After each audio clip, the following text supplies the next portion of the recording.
दादी नानी के टाइम से ही सर्दियों में ये लड्डू बनाने की परंपरा रही है और परंपरा निभाई भी क्यों ना जाए, क्योंकि ये लड्डू इतने एनर्जी भी देते हैं, हेल्दी होते हैं और हमारी इम्यूनिटी को भी स्ट्रॉन्ग बनाते हैं। आज मैंने भी ये लड्डू बनाए हैं, बहुत ही डिलीशियस और सॉफ्ट बने हुए थे।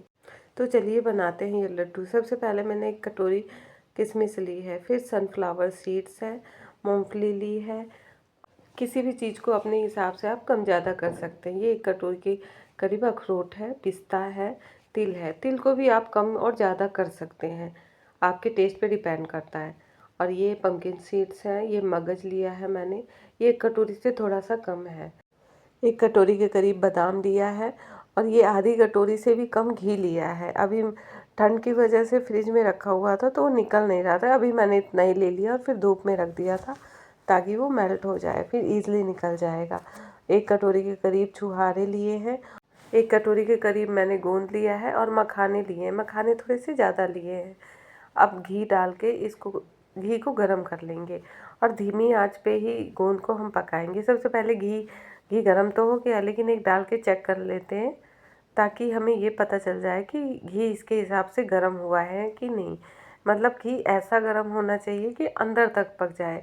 ते ते अच्छा खासा गर्म हो, लेकिन तेज़ आंच पे नहीं करना, क्योंकि अगर ये तेज़ आंच पे करोगे आप तो ऊपर तो पक जाएगा लेकिन अंदर गांठ सी रह जाती है, तो वो चिपकता है खाने में। जब लड्डू आप खाएंगे ना तो फील आएगा उसका, चिपकता रहेगा। तो इसलिए आपको हमेशा जब भी आप गोंद फ्राई करें तो धीमी आंच पे ही करें और तेल थोड़ा पहले गर्म हो जाए तो बढ़िया हो जाता है। ये मेरे सारी गोंद मैंने निकाले। इसी में करीब एक कटोरी घी तो इसमें लग गया था। थोड़ा सा मखानों में भी घी लगता है। और तो किसी भी ड्राई फ्रूट को अगर आप बिना घी के भी फ्राई करेंगे तो कोई दिक्कत नहीं है। इन्हें बस हल्का सा क्रंच देना है, कोई ज़्यादा काला नहीं करना है। थोड़ा सा मैंने पम्पकिन सीड को थोड़ा सा फ्राई किया था क्योंकि वो थोड़े से ज़्यादा हार्ड होते हैं। फिर सनफ्लावर के बीजों को डाल दिया था, तो उसके बाद उनको 1-2 मिनट में वो किया है और वो पक गए हैं, उनको निकाल लिया है। फिर मैंने तिल को भी इसी तरह 2-3 मिनट में वो कर लिए। ज़रा सा कनकनाहट की आवाज़ आती है तो उसको निकाल लो। फिर मगज को भी इसी तरह, जितने भी आपके पास ड्राई फ्रूट हैं उनको इसी तरह डाल डाल के आप फ्राई करके निकाल लो। इसको थोड़ा सा आपको पेशेंस के साथ डील करना होगा। मतलब धीरे धीरे आपको सेम आंच पे धीरे धीरे भूनना है ताकि ये अंदर तक क्रंच हो जाए इसका बहुत अच्छा सा। नहीं तो ये भी चिपकता है थोड़ा सा अगर अच्छे से नहीं होता। धीमी धीमी आंच पे 5-10 मिनट लगता है, लेकिन आप तोड़ के देख लो, ईज़िली टूट जाए, क्रैक हो जाए तो फिर इसे आप निकाल लो। अब ये मेरा हो गया है। अब बादाम को कर लूँगी। इसमें भी मैंने देखो घी नहीं डाला है, सिंपल इसे फ्राई करूँगी और 2 से 3 मिनट लगता है, ये भी क्रैक हो जाते हैं। इनको थोड़ा सा भूनना इसलिए ज़रूरी है क्योंकि अगर लड्डू 10-15 दिन रखे रह गए तो उनमें कोई स्मेल ना आए या वो ख़राब ना हो, टेस्ट उनका बना रहे, इसलिए उनको थोड़ा सा ड्राई फ्रूट को भून लेते हैं। बादाम भी हो गए हैं, 2 से 3 मिनट लगा है। अब इन्हें हम निकाल लेंगे। अब अखरोट डाल दिए हैं। अखरोट को ज़्यादा नहीं करना, तो सिर्फ 1 या 2 मिनट मैंने फ्राई किया था बस।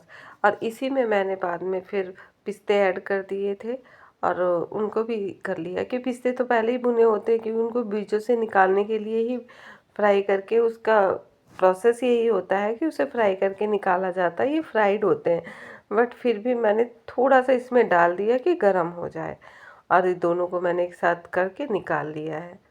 इसे भी निकाल के अलग बर्तन में रख लूँगी। ये देखो हर चीज़ को मैंने अलग अलग निकाला है।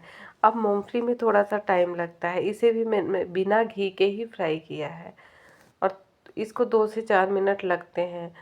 जब तक ये क्रैक नहीं हो जाता इट मीन्स कि ये नहीं भुना। जब ये क्रैक हो जाता है, इसके छिलके निकलने लगते हैं, तब तक इसको भूनते हैं। फिर उसी तरह मैंने मूंगफली निकाल के छुहारे को भी थोड़ा सा रोस्ट कर लिया है। ज़्यादा नहीं करना, बस 2-3 मिनट के लिए करना है। फिर इसे भी निकाल के अलग रख लेंगे।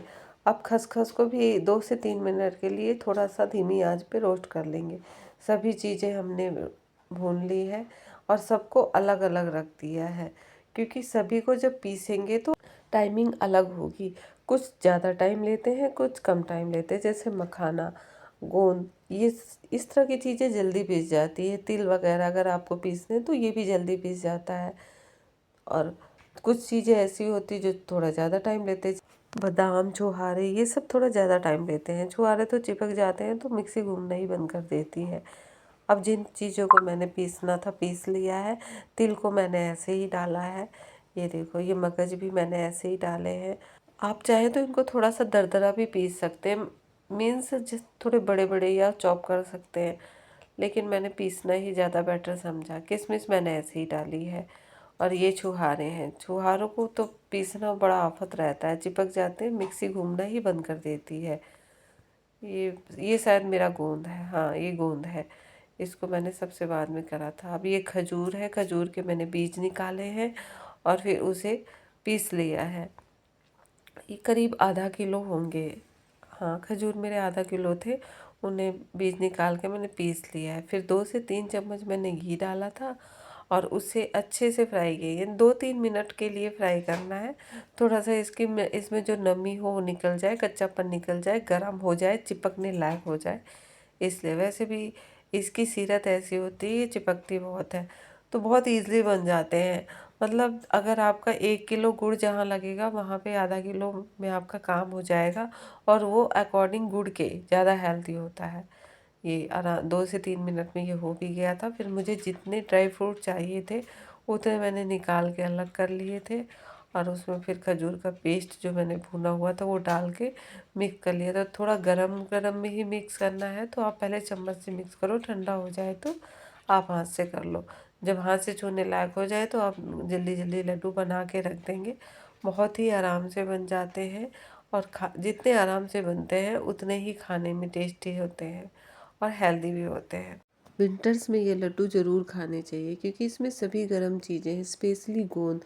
गोंद हमारी बॉडी के लिए बहुत ही ज़्यादा हेल्दी होता है।